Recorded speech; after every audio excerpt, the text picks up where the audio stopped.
आप सबका स्वागत है मैं फिर से अपने KP college of arts and science की यूट्यूब क्लास में। मैं हूं व्रत कुमार और हम पढ़ रहे political science BA first year के ये सेकंड पार्ट है और इसको हम यहाँ पे देख रीड कर रहे हैं। तो आज का अपना जो टॉपिक है वो है सर्वोच्च न्यायालय। कौन सा है? सर्वोच्च न्यायालय के बारे में, ठीक है ना। तो ये आपको यहाँ पे ध्यान रखना है। तो सबसे पहले इसको पढ़ने से पहले हम ये समझेंगे कि सर्वोच्च न्यायालय का इम्पोर्टेंस क्या है, आवश्यकता का महत्व, यानी इसकी जो आवश्यकता है वो क्यों है कि आवश्यकता, और यहाँ एक तरह से यह कह सकते हैं कि इसकी ज़रूरत क्यों होती है, और ज़रूरत के उपरांत फिर हम समझेंगे या दोनों पॉइंट साथ में समझेंगे कि महत्व क्या है सर्वोच्च न्यायालय का, ठीक है ना। ये आपको समझना है। तो वैसे आपको पता होगा भारत की सर्वोच्च न्यायपालिका है वह बाकी सभी सरकारी तंत्र से स्वतंत्र हैं, क्योंकि आपको पता है कि सरकार के अंगों की जैसे हम बात करें या भारतीय शासन व्यवस्था की, तो व्यवस्थापिका, कार्यपालिका और न्यायपालिका होती है। तो इसी तरह से हमने व्यवस्थापिका को समझ लिया है, कार्यपालिका को समझ लिया। अब हम आए संघीय न्यायपालिका के ऊपर, ठीक है ना। तो हम इसको यहाँ पे एडिट करेंगे और अब स्टार्टिंग से पहले ही हम समझ लेते हैं कि न्यायालय की आवश्यकता क्या है और महत्व क्या है, आवश्यकता और महत्व के बारे में। तो सबसे पहला तो इसका आवश्यकता और महत्व क्या है, क्योंकि ये एक तरह से भारतीय संविधान की रक्षा करता है। इसमें ऐसे उपबंध एक्ट हैं, मतलब इस तरह की कार्यप्रणाली इसकी है कि यह इसके वजह से, इसी कारण से भारत की जो सर्वोच्च न्यायालय ये जो संविधान है उसकी रक्षा होती है। तो इस तरह से हम पहला पॉइंट कह सकते हैं कि संविधान का रक्षक, क्या कहेंगे? संविधान का रक्षक,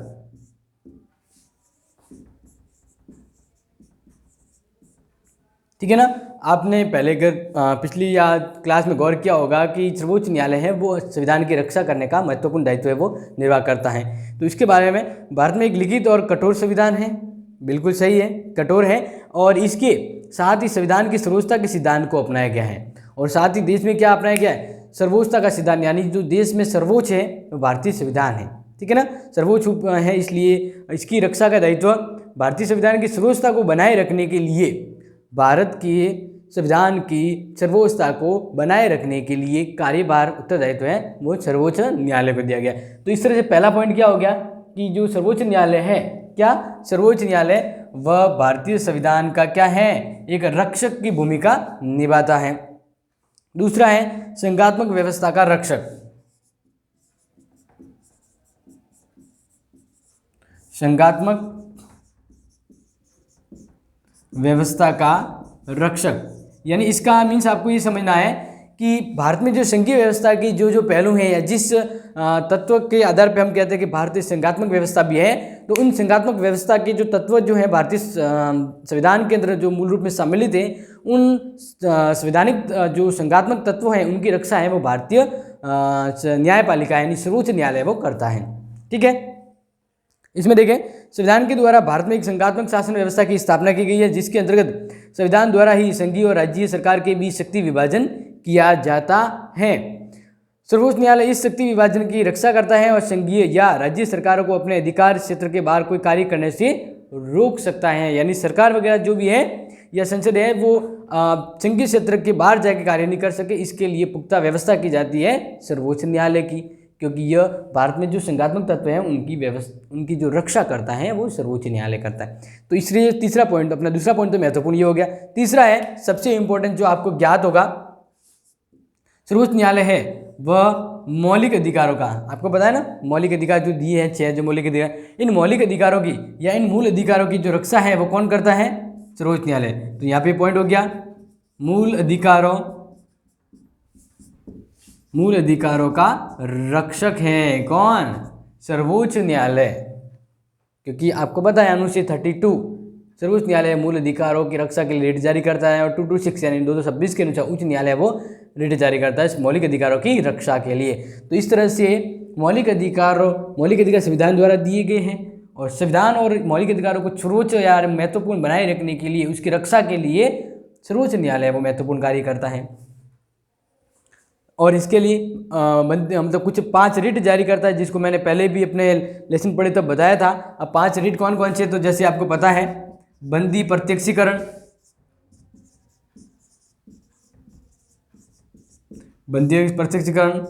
परमादेश,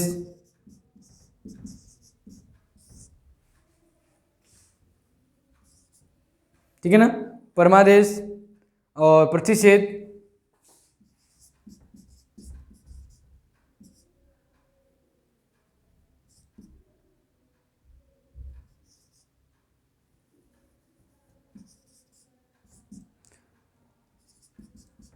अधिकार, प्रशा और है उत्प्रेषण। वैसे तो इनके बारे में आगे पढ़ेंगे, लेकिन फिलहाल आपको ध्यान रखना है कि मूल अधिकारों की रक्षा के लिए जो न्यायालय है वो 5 रिट जारी करता है। कितने रिट जारी करता है? 5। और 32 है सर्वोच्च न्यायालय और 226 है वो है उच्च न्यायालय। तो इस तरह से हम इन 3 पॉइंट से इनका महत्व और इनकी ज़रूरत को हम यहाँ पे समझे हैं कि क्यों सर्वोच्च न्यायालय है वो इतना महत्वपूर्ण है और इसका महत्व क्या है। अब आगे हम ये तो समझ लिया इसके बारे में कि कितना इंपॉर्टेंट है, तो इसका मतलब अब हमें ये समझना है कि ये जो सर्वोच्च न्यायालय की जो व्यवस्था है वो किस तरह से बनती है, किस तरह का इसका स्ट्रक्चर है, ठीक है ना। तो हम अभी पढ़ेंगे न्यायालय का संगठन, ठीक है ना, यानी जो सर्वोच्च न्यायालय वो किस तरह की व्यवस्थाओं के अंतर्गत निर्मित होता है और कैसे ये कार्य करता है। तो अगर ये इंपॉर्टेंट है तो आप इसको स्क्रीनशॉट ले सकते हैं। नेक्स्ट आगे देखिए,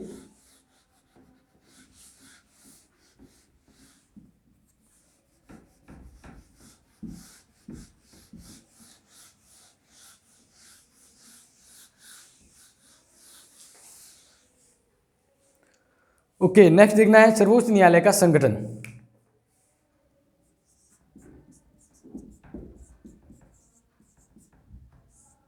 संगठन यानी स्ट्रक्चर, किस तरह से ये इसकी रचना होती है, किस तरह से बनता है।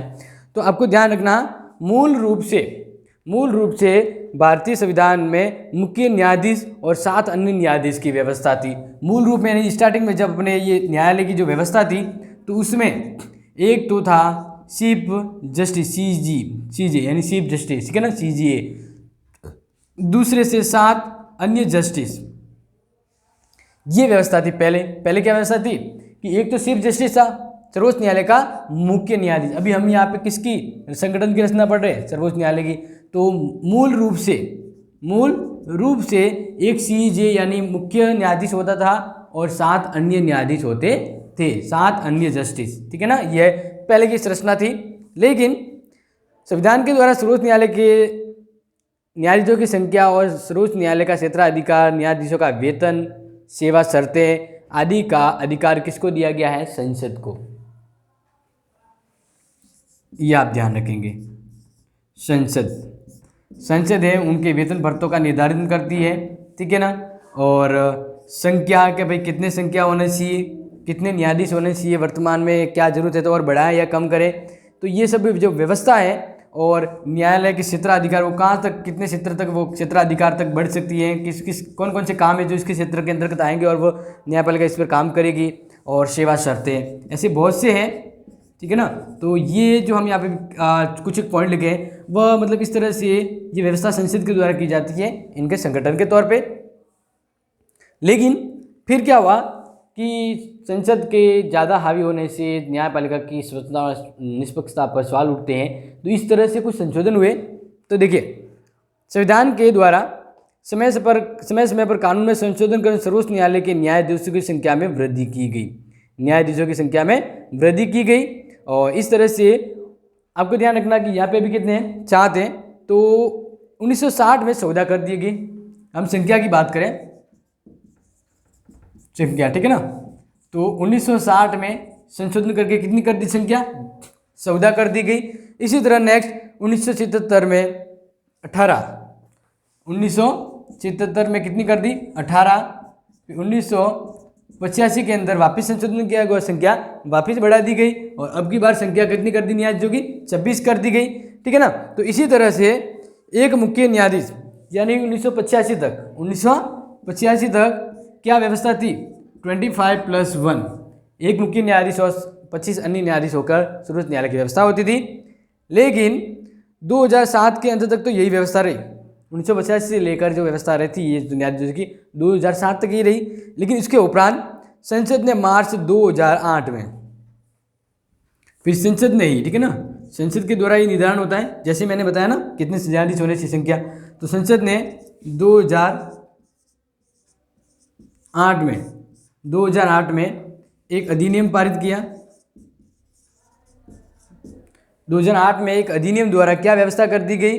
अधिनियम द्वारा न्यायाधीशों की संख्या है उसमें बढ़ोतरी कर दी गई। ठीक है, और बढ़ोतरी करने के साथ यानी संशोधन करने के साथ वर्तमान में 1 CJ और 30 अन्य न्यायाधीश, यानी टोटल हम बात करें 31, 30 + 1 यानी एक मुख्य न्यायाधीश, एक क्या है? मुख्य न्यायाधीश। ठीक है ना, और बाकी अन्य न्यायाधीश। तो ये इस तरह से आप वर्तमान में ध्यान रखेंगे कि वर्तमान में न्यायाधीशों की संख्या कितनी है सर्वोच्च न्यायालय की। ठीक है ना, न कि आप हाईकोर्ट की जाए, सर्वोच्च न्यायालय को अभी हम फिलहाल पढ़ रहे हैं। तो मुख्य न्यायाधीश एक है और अन्य न्यायाधीश की संख्या 30, यानी टोटल मिलाकर कितने हैं वर्तमान में, मतलब संख्या रखी गई है 31। ठीक है ना, ये अभी इसको चेंज नहीं किया गया फिलहाल तक। अब आगे देखें, विशेष परिस्थिति उत्पन्न होने पर भारत का मुख्य न्यायाधीश भारत के राष्ट्रपति की अनुमति प्राप्त कर तदर्थ न्यायाधीशों की नियुक्ति कर सकता है। ये आप ध्यान रखें,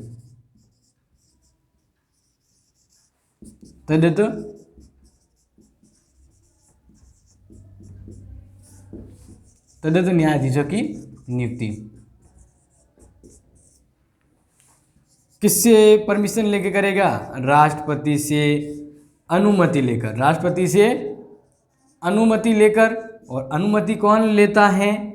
अनुमति लेगा CJ, मुख्य चीफ जस्टिस से राष्ट्रपति से अनुमति लेगा और तदर्थ न्यायाधीशों की नियुक्ति करेगा। यानी कभी ऐसा कोई मौका आ जाए जब अपने जो न्यायाधीश काम करे उससे और न्यायाधीशों की जरूरत पड़ती है कि नहीं, ये संभव नहीं है, थोड़ी जरूरत और न्यायाधीश के काम जरूरत पड़ेगी, तो उस समय जो मुख्य न्यायाधीश होता है सर्वोच्च न्यायालय के बाद राष्ट्रपति से परमिशन लेगी, तदर्थ न्यायाधीशों की नियुक्ति करता है।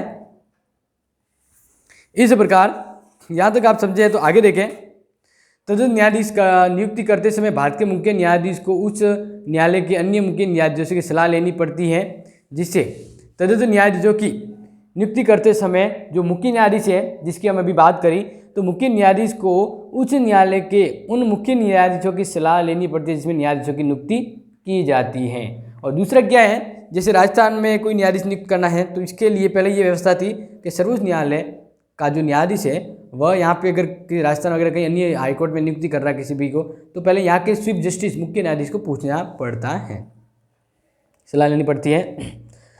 आगे देखें, भारत में तदर्थ न्यायाधीशों की नियुक्ति कनाडा में प्रचलन ऐसी प्रथा के समान very very very very important हो जाता है, ये ध्यान रखना इसको। ये तदर्थ न्यायाधीश को व्यवस्था है वह जो कंडीशन है वह कनाडा के जैसा ही एक रूप है जो भारत में है। तदर्थ न्यायाधीश की नियुक्ति का जो तरीका है वो कनाडा के जैसा भारत में अपनाया गया है।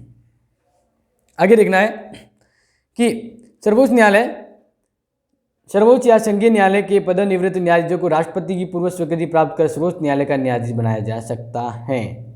यहाँ पे इंपॉर्टेंट आ रहा, वापस गौर समझिए, सर्वोच्च या संघीय न्यायालय के पदनिवृत्त न्यायाधीशों को राष्ट्रपति की पूर्व स्वीकृति प्राप्त कर सर्वोच्च न्यायालय का न्यायाधीश बनाया जा सकता है, यानी राष्ट्रपति की स्वीकृति के बारे में है। अगर आगे देखें जो इंपॉर्टेंट है, सर्वोच्च न्यायालय के मुख्य न्यायाधीश पद पर नियुक्ति के समय 1978 से अपनाई गई सर्वमान्य परंपरा के आधार पर यह पूर्णतः निश्चित हो गया कि राष्ट्रपति द्वारा उन न्यायालय के वरिष्ठ न्यायाधीशों को मुख्य न्यायाधीश पद पर नियुक्त किया जाएगा। जिस विधि आयोग ने भी अपनी 80वीं रिपोर्ट में कहा है कि सर्वोच्च न्यायालय के मुख्य न्यायाधीशों की नियुक्ति के संबंध में भ्रष्टाचार के सिद्धांत का कतई से पालन किया जाना चाहिए। यानी अब ये जो कुछ इंपॉर्टेंट था वो अभी यहाँ पे डिस्कस करेंगे कि न्यायाधीशों की नियुक्ति, जैसे हम यहाँ पे देखें अभी कि वर्तमान में कितने 31 है, तो इनकी नियुक्ति कैसे होती है, यानी नियुक्ति का क्या प्रोसेस है, क्या प्रक्रिया है, तो जस्ट हम ये समझेंगे। तो आपको ये ध्यान रखना है, इंपॉर्टेंट होगा कि नियुक्ति किस तरह से होती है। प्रश्न आ जाए कि सर्वोच्च न्यायालय का संगठन या स्ट्रक्चर कैसे होता है, तो वो आपको ये ध्यान रखना, इसलिए इंपॉर्टेंट हो जाता है ये।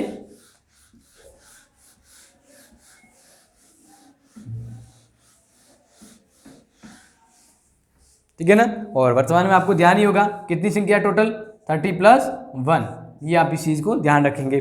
तो देखें न्यायाधीशों की नियुक्ति के संबंध में प्रक्रिया,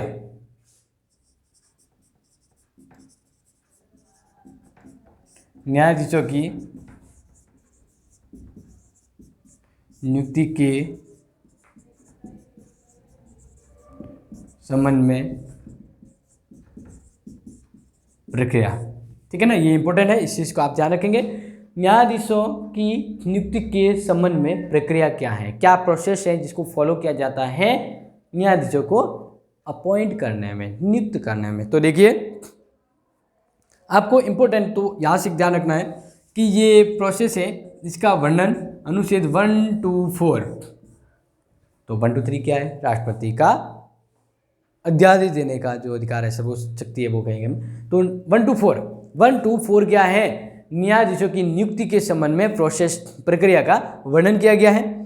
तो देखें संविधान के अनुच्छेद 124 में व्यवस्था है कि सर्वोच्च न्यायालय के मुख्य न्यायाधीशों के अतिरिक्त इस न्यायालय के अन्य न्यायाधीशों और उच्च न्यायालय के न्यायाधीशों की नियुक्ति में राष्ट्रपति भारत के मुख्य न्यायाधीश से परामर्श अवश्य ही लेगा।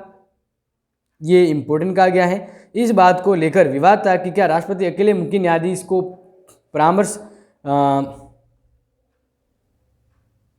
देने के लिए बाध्य है। इस विवाद के निराकरण हेतु राष्ट्रपति द्वारा जुलाई 1998 एक संदर्भ, एक रेफरेंस सर्वोच्च न्यायालय को भेजा गया और सर्वोच्च न्यायालय द्वारा 28 अक्टूबर 1998 को दिए गए निर्णय के आधार पर सर्वोच्च न्यायालय तथा उच्च न्यायालय के न्यायाधीशों की नियुक्ति की प्रक्रिया इस प्रकार की गई है।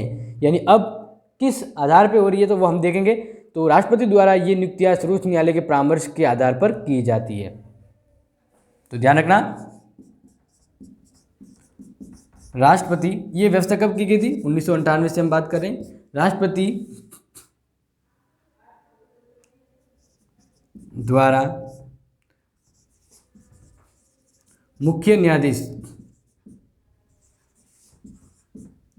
क्या लिखा है यहाँ पे कि मुख्य न्यायाधीश, ठीक है ना, कि राष्ट्रपति ये नियुक्तियां सर्वोच्च न्यायालय के प्राप्त परामर्श के आधार पर करता है। यानी सर्वोच्च न्यायालय से प्राप्त परामर्श, तो सर्वोच्च न्यायालय में मुख्य न्यायाधीश इंपोर्टेंट होता है, लेकिन इसको फिर पूरा टोटली हम लिखें, राष्ट्रपति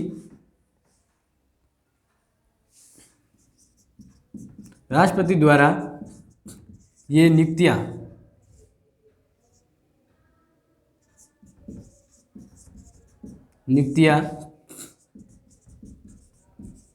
सर्वोच्च न्यायालय के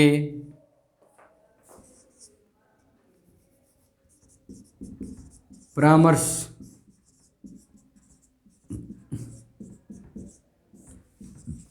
उपरांत करता है।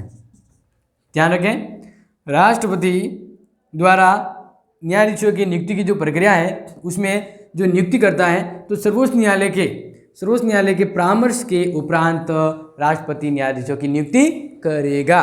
ठीक है ना, ये चीज ध्यान रखना है। और तो अब यहाँ पे सर्वोच्च न्यायालय के परामर्श में, तो सर्वोच्च न्यायालय में कौन है जो परामर्श देगा, तो देखिए सर्वोच्च न्यायालय के मुख्य न्यायाधीश इस प्रसंग में राष्ट्रपति को परामर्श देने के लिए 4 वरिष्ठ न्यायाधीशों के समूह, यानी एक कॉलेजियम पद्धति, आपको ये इंपॉर्टेंट है, ध्यान रखना है।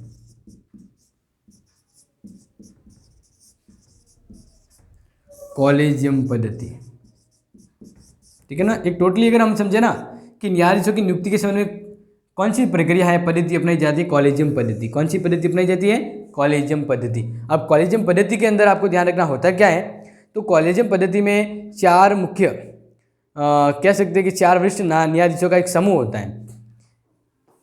इसके अंतर्गत 4 वरिष्ठ न्यायाधीश होते हैं।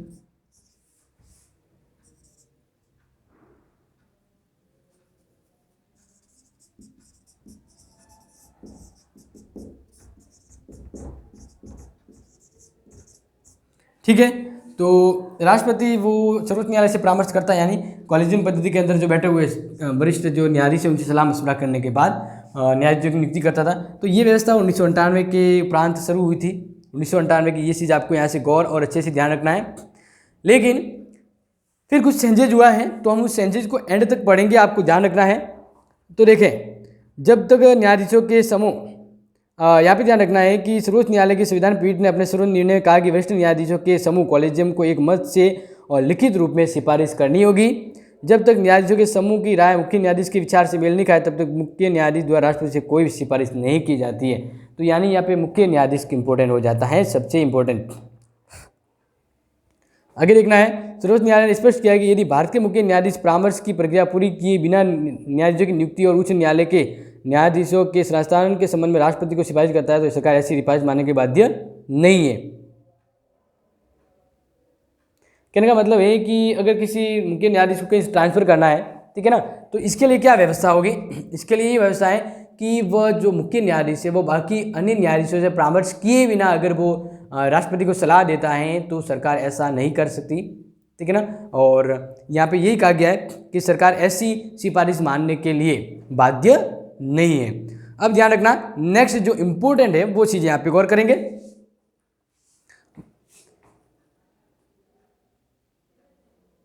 ठीक है ना। अब राष्ट्रीय न्यायिक नियुक्ति आयोग, ये इंपॉर्टेंट, अब नियुक्ति के बारे में सबसे इंपॉर्टेंट यही यहाँ से स्टार्ट होता है, क्योंकि अब नवीन प्रक्रिया का अनुसार चेंज हो गया था। तो अब देखिए, राष्ट्रीय नियुक्ति आयोग,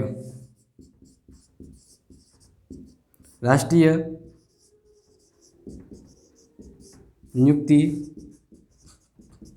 आयोग, राष्ट्रीय नियुक्ति आयोग और न्यायाधीशों की एवं, या इसके तरह से हम समझ लें न्यायाधीशों की नियुक्ति की नई प्रक्रिया।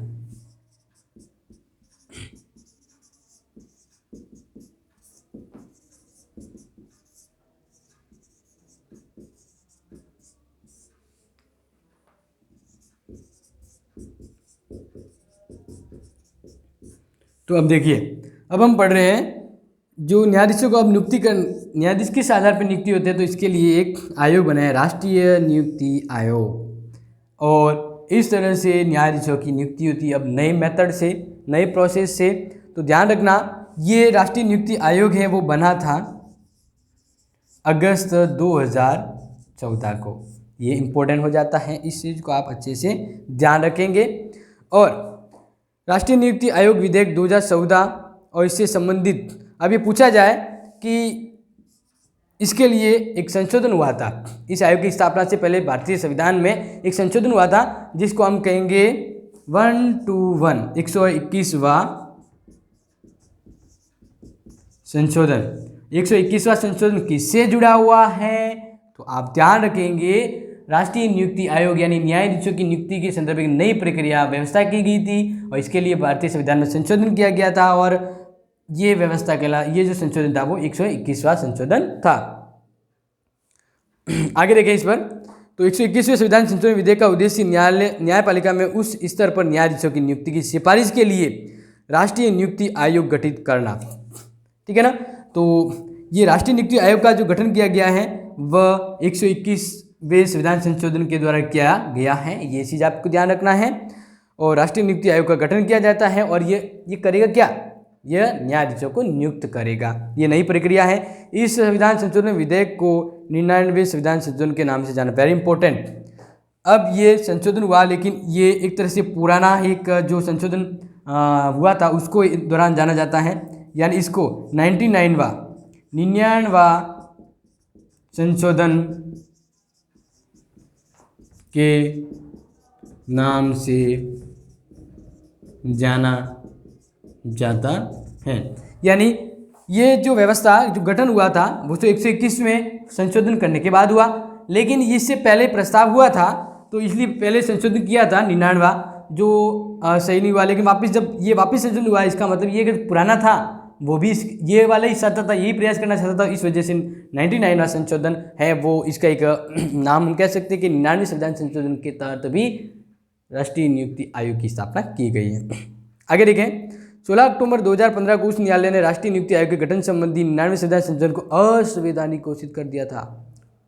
इंपॉर्टेंट हो गया, अच्छी ध्यान रखेंगे इसको, यानी इसको कब असंवैधानिक, तो इंपॉर्टेंट है 16 अक्टूबर 2015 के द्वारा क्या कर दिया,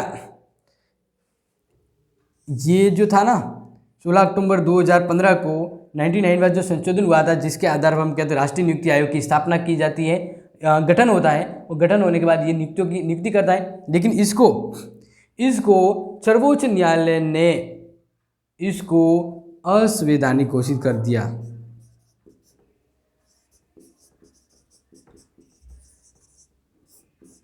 असंवैधानिक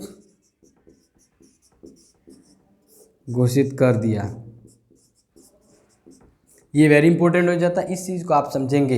यानी जो व्यवस्था हम यहाँ पे बाहर इंपॉर्टेंट अच्छे से समझ रहे हैं कि भाई 99वां संशोधन होने के उपरांत अब न्यायाधीशों की नियुक्ति के लिए राष्ट्रीय नियुक्ति आयोग का गठन होगा जो न्यायाधीशों की नियुक्ति करेगा। लेकिन इसको पेन अपनी ध्यान रखना 16 अक्टूबर 2015 को, कब 16 अक्टूबर 2015 को क्या कर दिया गया, ध्यान रखना, इस एक्ट को या इस गठन को कह सकते हैं जो 99वां संशोधन था इसको असंवैधानिक घोषित कर दिया। क्या कर दिया, असंवैधानिक, यानी अब वो मान्य नहीं है। तो फिर इसके बाद क्या किया, तो ध्यान रखना है इसके उपरांत अब उच्च और उच्चतम न्यायालय में न्यायाधीशों की नियुक्ति प्रचलित कॉलेजियम पद्धति से ही की जा रही है। लेकिन अब न्यायाधीशों की नियुक्ति किस आधार पर की जा रही है, बस ये ध्यान रखिए, अब न्यायाधीशों की नियुक्ति है वह कॉलेजियम पद्धति से हो रही है। यानी जो कहने का मतलब है, जो हम यहाँ पे बात कर रहे थे, कौन सी बात कर रहे थे, ये वाली, कि भाई राष्ट्रीय नियुक्ति आयोग है, इसके द्वारा न्यायाधीशों की नियुक्ति होती है। लेकिन फिर जो सर्वोच्च न्यायालय था उसने क्या कर दिया, 16 अक्टूबर 2015 को 99वां संशोधन है इसको इलीगल यानी असंवैधानिक घोषित कर दिया और कहा कि अब वापस जो न्यायाधीशों की नियुक्ति होगी वह कॉलेजियम पद्धति से ही होगी। यानी अब न्यायाधीशों की नियुक्ति है वो किस पद्धति पर होती है, यानी जो राज्य कह सकते हैं कि हाई कोर्ट में और सुप्रीम कोर्ट में न्यायाधीशों की जो नियुक्ति होती है वह कॉलेजियम पद्धति से होती है। ये इंपॉर्टेंट था क्योंकि इससे पहले वाला जो प्रयास किया गया वो विफल रह गया। अब ध्यान रखें, नेक्स्ट जो हम पढ़ेंगे वो, यहाँ तक तो आपको समझ में आ गया ना कि न्यायाधीशों की नियुक्ति वो किसके द्वारा होती है। तो बहुत सारा कंफ्यूजन यहाँ पे क्रिएट था, लेकिन अंत आपको यही ध्यान रखना है कि न्यायाधीशों की नियुक्ति है वो किसके द्वारा की जा रही है, कॉलेजियम पद्धति के द्वारा। और कॉलेजियम पद्धति में क्या थे तो मैंने आपको बता दिए, वरिष्ठ न्यायाधीश हैं जो उनकी नियुक्ति के बारे में बात करते हैं। नेक्स्ट हम कल पढ़ेंगे न्यायाधीशों की योग्यता, कि न्यायाधीश बनने के लिए क्या योग्यता होनी चाहिए, क्या कार्यकाल है, इस तरह से वो नेक्स्ट वीडियो कल पढ़ेंगे। Thank you.